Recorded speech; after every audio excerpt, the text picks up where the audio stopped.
She's all primed down and ready for paint. Say hello to Mrs. Gorgeous.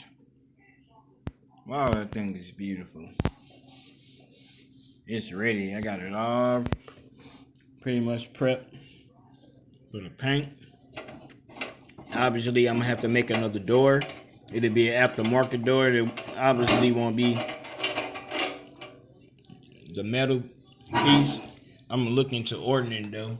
But other than that, I'm gonna have to just make a duplicate, and that'll be in plastic. So pretty much, as you guys can see, nice smooth finish.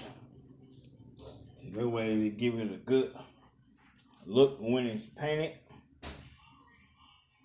Man, you can't beat that.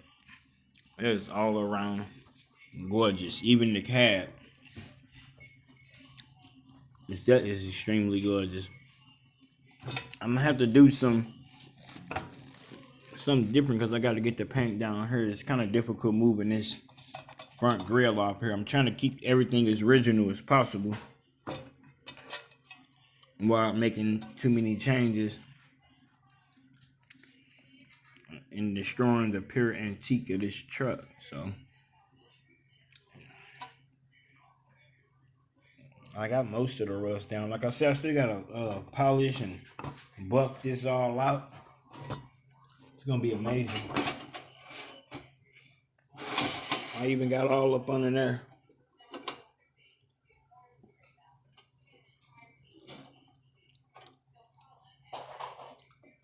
It's just extremely gorgeous. Can't wait till this thing turn out. You see, I got the front wheels cut off. The next thing I'm working on is the steering and the suspension system. I had to cut the wheel off and just pretty much design my own tires. I had to come up with a whole suspension system because I'm gonna turn this into radio control momentarily here.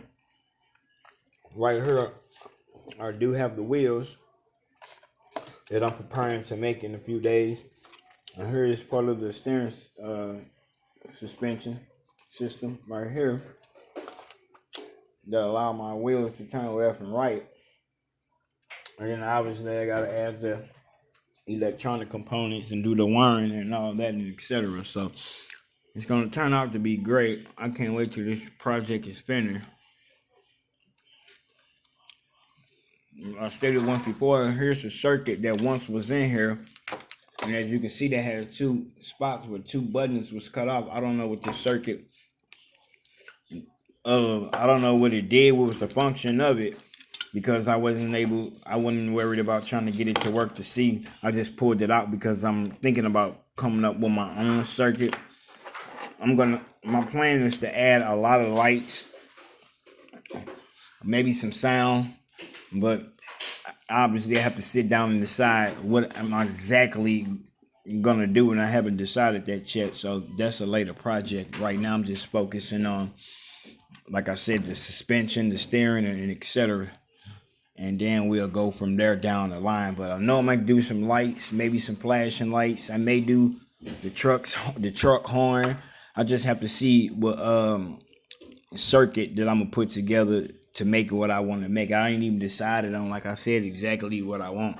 Another thing inside this trailer is I wasn't able to get to that at all. I was thinking about cutting a certain part off of here and just kind of making where to come up and down with a servo off a radio control, something like a door. But like I said, I wanted to keep it as much as original as possible. So unfortunately, if I can't come up with nothing to get down in there and sand and grind all that stuff out, then I'm just going to keep it like it is. And I'm going to see about ordering another one of these doors so I don't have to use or come up with an aftermarket door to put on here. But I'm definitely not going to leave it open. This is a beautiful truck. You know, it came in all beat up, rusted, and etc. Nice cab. It's gonna look great once I polish everything down, put the final touches on it. In the paint job, I decided I was gonna probably do either white or black paint. I haven't decided yet, but that's the very last thing I'm gonna do I'm gonna wait to get this thing all up and running how I want it to be first. And yeah, so you gotta stay tuned. It's gonna be one of the fastest big rig trucks you will ever see that's radio controlled for the most part. Stay tuned, you guys. And I can't wait to impress you.